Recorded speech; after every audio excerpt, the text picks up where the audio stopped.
thank you very much, for those kind words and your hard work in bringing us together. And we're very proud to have a Canadian taking the lead here through the Hudson Institute. Thanks for all of your brilliant work. And so, good afternoon, friends. I am delighted to have this opportunity to join you. Before I start to talk about the Durban process, let me say that I'm proud to be here in New York, where my country is standing against provocation and for peace in the Middle East. Yesterday, Prime Minister Stephen Harper met with Israeli Prime Minister Netanyahu to reiterate Canada's strong support for a negotiated two-state solution between the Palestinians and the Israelis. Canada does not support unilateral action that will limit the prospects of peace. I'm also proud to be a member of the first government in the world to have announced its withdrawal from both the Durban II and Durban III conferences. In my statement on behalf of the Government of Canada last November, I said that our government has lost faith in the Durban process. We will not be part of this event, which commemorates an agenda that promotes racism rather than combats it. Canada will not participate in this charade any longer. The Government of Canada will not lend Canada's good name to the organized exercise in scapegoating that is the Durban process. Bear with me, I have just a little bit of French for friends back home. Dans ma déclaration en novembre dernier, j'ai déclaré que notre gouvernement n'a plus confiance dans le processus de Durban. Nous ne participerons pas à cet événement qui commémorera un ordre de jour favorisant le racisme plutôt que la lutte contre celui-ci. Le Canada ne participera pas à cette comédie et le gouvernement du Canada n'acceptera pas que le pays prenne part à ce processus en bouc émissaire, que l'on nomme aussi processus de Durban. Our decision to boycott Durban II, oh thank you. On a des francophones ici, voilà. Our decision to boycott Durban II was vindicated when Mahmoud Ahmadinejad used the occasion of Hitler's birthday to single out the only democratic, pluralist nation in the region and accuse it of, quotes, a kind of racism which has an ugliness that has completely distorted the honor of mankind at the verge of the third millennium, and it has made the global society shameful, close quote. Those were Ahmadinejad's words. This was just the highest profile outrage at a conference that was, like its notorious predecessor in 2001, blighted by crude anti-Semitism and bully tactics by some of the most dangerous and lawless nations in the world. Now, I'm sure that you know well, as you've heard all day, the litany of abuses and outrages that marred the two previous Durban conferences. The reemergence of the Zionism is racism canard, calls for the eradication of a member state of the United Nations, vulgar displays of Nazi imagery in so-called spontaneous protests, anti-Semitic tracts being distributed by some of the many extremist NGOs accredited and approved to attend the conference, NGO forum, and so on. And by the way, every one of those NGOs was automatically reinvited to Durban II, which is one of the reasons that we withdrew so early. And still, two debacles, I should mention, speaking of the NGO forum, I got a lot of criticism in Canada when we announced that we would boycott Durban II. But the most criticism I got was when I subsequently announced that we wouldn't pay the way for any of the pro-Durban NGOs to go from Canada. They didn't like the end of the gravy train. So, and still, two debacles was not enough for the participants. Instead of admitting their errors, the organizers of Durban II patted themselves on the back and hailed it as a brave step forward. But a step forward towards what? Towards a third hate fest, of course. Because if there's one thing the self-appointed defenders of human rights can't get enough of, it's camping out at five-star hotels in New York while slinging abuse at America and her allies. In fact, the UN High Commissioner for Human Rights, Navi Pillay, expressed, quotes, shock and deep disappointment at the decision of Canada and 8 other liberal democracies to withdraw from Durban II. She said at the time, quotes, a handful of states have permitted 1 or 2 issues to dominate their approach to this issue, allowing them to outweigh the concerns of numerous groups of people, close quote. So the UN human rights chief was shocked and disappointed by the absence at Durban, too, of several free, pluralistic countries with the world's strongest protections for civil and human rights, countries like Canada, the United States, Australia, New Zealand, and the Netherlands. And yet she did not express one syllable of dismay that the conference itself was organized by some of the world's most notorious human rights violators, with Gaddafi's Libya in the chair, ably assisted by Ahmadinejad's Iran as vice chair, with Castro's Cuba pitching in as rapporteur. It's hard to imagine a better example of the upside-down world of the United Nations High Commissioner for Human Rights. But make no mistake, this kind of cynicism and manipulation are at the root of the Durban process. In the crass anti-Semitism that erupted in the first Durban conference, it's easy to forget that the conference's original agenda didn't target Israel, but Europe and the United States. The Durban Declaration was long on calls for reparations and compensation, but short to the point of silence on the responsibility of corrupt regimes to institute free political, legal, and commercial systems. It's an old refrain: if anyone, anywhere is suffering, it's the liberal democratic West that is to blame. And it's sung enthusiastically by many Western NGOs whose capacity for self-guilt is exceeded only by their gullibility. Why do they delude themselves into believing that blank checks can substitute for freedom, civil society, and the rule of law? Or that in the long term, foreign aid can benefit societies that lack these fundamental building blocks? I should mention here that Canada has refocused our generous development programs away from the failed approaches of the past to address real practical improvements in the lives of vulnerable people, such as Prime Minister Harper's leadership on improving child and maternal health. As he has said, we must strive to build support not just for our noble objectives, but also for our commitment to the highest standards of oversight and accountability. Now, friends, we all know that a free and prosperous society cannot be built on handouts. In the end, it must be built on a homegrown commitment to the rule of law, predicated on a respect for the inviolable dignity of the human person. It's no coincidence that the worst humanitarian disasters and crimes in history, from the Ukrainian Holodomor to the great Chinese famine that killed as many as 40 million people, to the repeated famines in the Horn of Africa, including that which we see tragically today in Somalia, have taken place under corrupt or totalitarian regimes or in the absence of accountable government.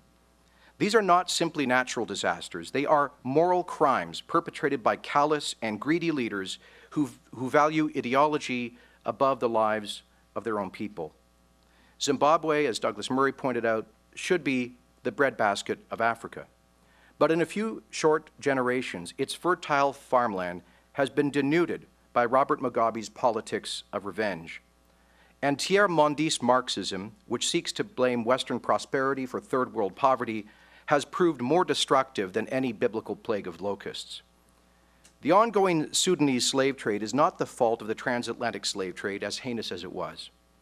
And while millions starve in Somalia, the Taliban-style warlords of al-Shabaab reject emergency food supplies and terrorize foreign aid workers.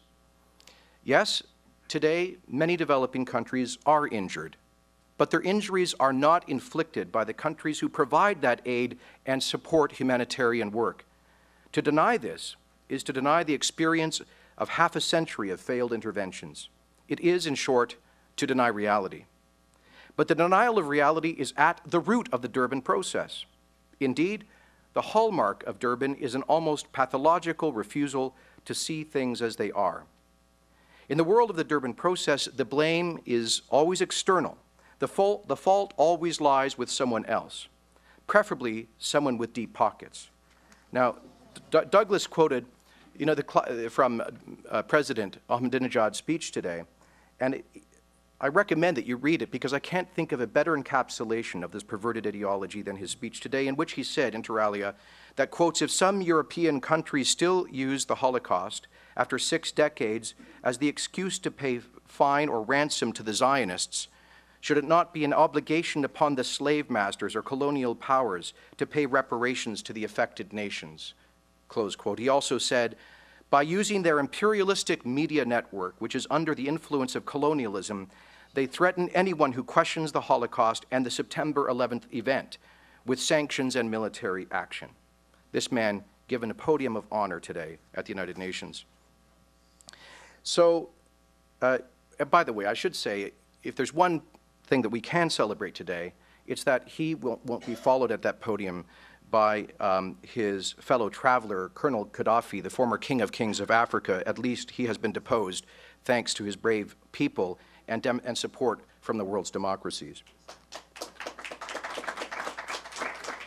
So, friends, let's not hold our breath waiting for Durban III to denounce the murderous regimes that enslave their own people, or the bigoted and violent persecution of gays and lesbians, of religious and ethnic minorities in states too numerous to mention, or for any recognition that responsibility for ending the violence in the Middle East falls on Hamas, Hezbollah, and the regimes who supply them with the weapons of terror. For the Durban enthusiasts, it is always about the faults of the West and of Israel. It's easier to pin the blame for poverty on the historical wrongs of liberal democracies than on the regimes that exploit the wretched of the earth today. It's easier to scapegoat Israel than to decry leaders who use the Palestinians as political pawns. This is why our government has lost faith in the Durban process. But Canada will not be deterred. Though we will not support an agenda that exculpates undemocratic and oppressive regimes or glosses over violence against Jews and Israel, we will continue to be leaders in the global fight against racial injustice and the new anti-Semitism. What do I mean by the new anti-Semitism? I mean the growing acceptance of the unique vilification of Israel and the new apologetics that tries to hide or explain away the underlying anti-Semitism. In Nazi Germany, Jews were stripped of their citizenship, denied their natural rights, and ultimately exterminated. Today, there are those who are trying to strip the state of Israel of its citizenship in the international community, minimize its natural rights as a sovereign state, and even deny its right to exist. The new anti-Semitism has adopted more sophisticated language than the old Der Stürmer caricatures and blood libels. Its rhetoric is now dressed up in the fashionable anti-Americanism and anti-Western jargon of leftist ideology. Instead of targeting Jewish people, it now targets the Jewish homeland. But it ultimately espouses the same old hatred and the same old intent. Of course, criticism of Israel cannot in and of itself be regarded as anti-Semitic. However, if that criticism selectively condemns and denies the only Jewish state's right to exist, it cannot be considered anything but anti-Semitic. This is why Canada has made teaching future generations the lessons of the Holocaust and the effects of anti-Semitism one of our primary objectives. It's why the Harper government has joined the International Task Force on Holocaust Commemoration, Education, and Research, through which we are supporting important projects like a national research task force in Canada, bringing together experts, scholars, community survivors to educate future generations about the Holocaust. It's why we are recognizing our own policy of having rejected European Jewish refugees before and during the Second World War. And it's why we hosted the Interparliamentary Conference on Combating Anti-Semitism in Ottawa this January, leading to the important Ottawa Declaration, which our government signed earlier this week. It is important that we are able to recognize the shamefulness of those decisions in our own past. Because while Canada now enjoys a remarkably successful model of pluralism and peaceful coexistence, we must not take these achievements for granted. Remembering the errors of our past ensures that we don't repeat them. We must draw on our own experience to challenge anti-Semitic rhetoric and action in all their forms, old and new. And we must not let the noble and humane idea of human rights to be captured and twisted beyond recognition by ignoble and inhumane regimes. The hypocrisy of the enemies of freedom is sometimes breathtaking, but it is the natural consequence of the far left's cynical approach to human rights. Is it any wonder that countries like Cuba, who routinely violate their own people's human rights, feel justified in their moral preening when they do so from the lofty perch of the United Nations Human Rights Council? The United Nations Human Rights Council, or the UNHRC, as you know, is the new and improved successor to the discredited UNCHR. Only at the UN could rearranging the letters of an acronym be considered a major reform. Friends, this is not a problem of acronyms, it is a structural problem. The genius of the United Nations at its best is that it brings even the worst regimes to the international table.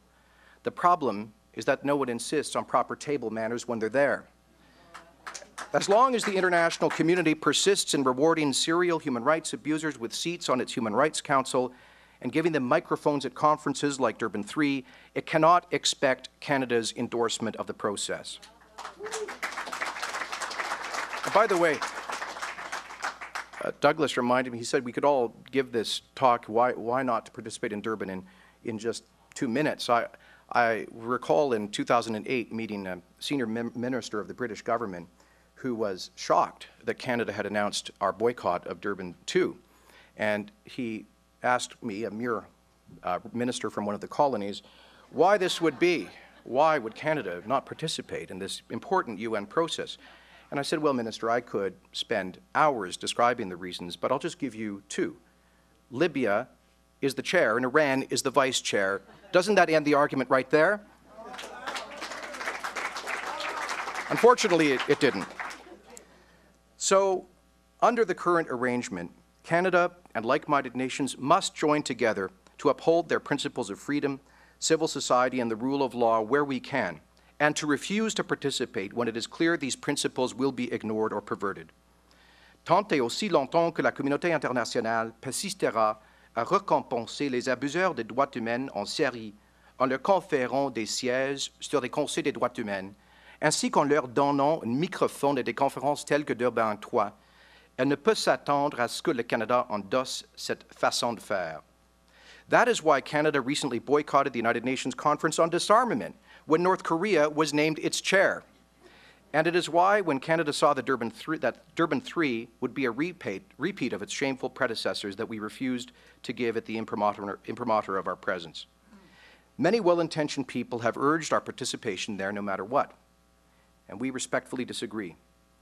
I believe it is naive to think that irrationality will respond to reason.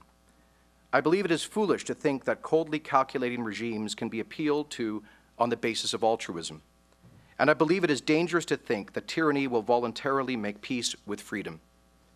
Canada will no longer make the mistake of confusing process with results or participation with action. Most importantly, we will not be afraid to stand on principle and defend our own interests and those of our friends.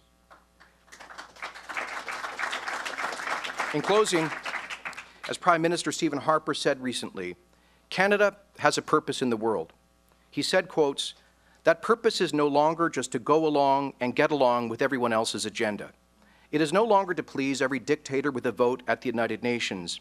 And I confess that I don't know why past attempts to do so were ever thought to be in Canada's national interest." He went on to say, "Now, we know where our interests lie and who our friends are. And we take strong, principled positions in our dealings with other nations, whether popular or not, and that is what the world can count on from Canada." Thank you very much.